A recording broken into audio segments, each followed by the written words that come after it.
हाय guys, welcome और welcome back to my channel.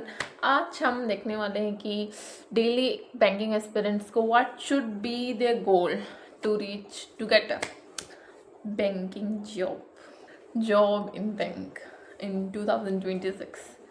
So I have this पर्चा, I have written everything here जो मैं करती हूँ daily.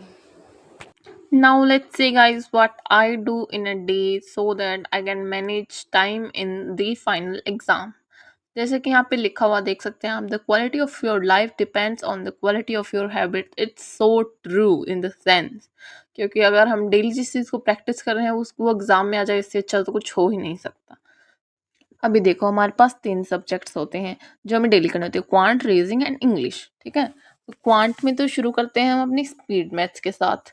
Speed maths it's very important, जैसे कि हमें पता ही है almost half of the portion आ ही जाता है हर क्वांट के एग्जाम में इसका। ठीक है, सबसे पहले जिसमें सबसे पहले आती है हमारी स्क्वायर्स, फिर उसके बाद क्यूब, फिर उसके बाद मैंने परसेंटेज लिखा हुआ है यहाँ पे जो दिखाई नहीं दे रहा अपेरेंटली, और उसके बाद एक टेबल्स भी लिखा हुआ है। और मैं डेली स्पीड मैथ्स के 20 क्वेश्चन तो कर ही लेती हूँ, हर टॉपिक 5 मिनट।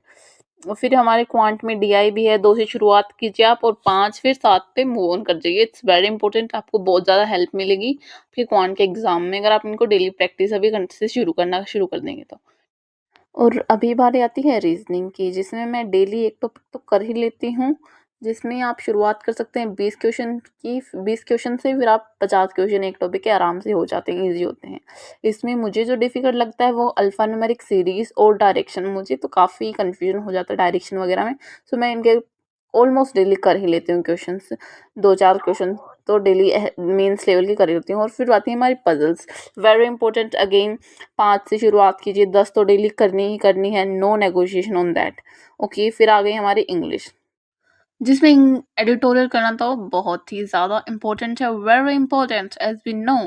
अगर आप एडिटोरियल नहीं करना चाहते तो आप नोवेल भी कर सकते हैं या फिर न्यूज़पेपर भी पढ़ सकते हैं, इससे करंट अफेयर भी हो ही जाता है, थोड़ी बहुत तो मिल जाती है कि खबर क्या चल रहा है, क्या कैसे चल रहा है।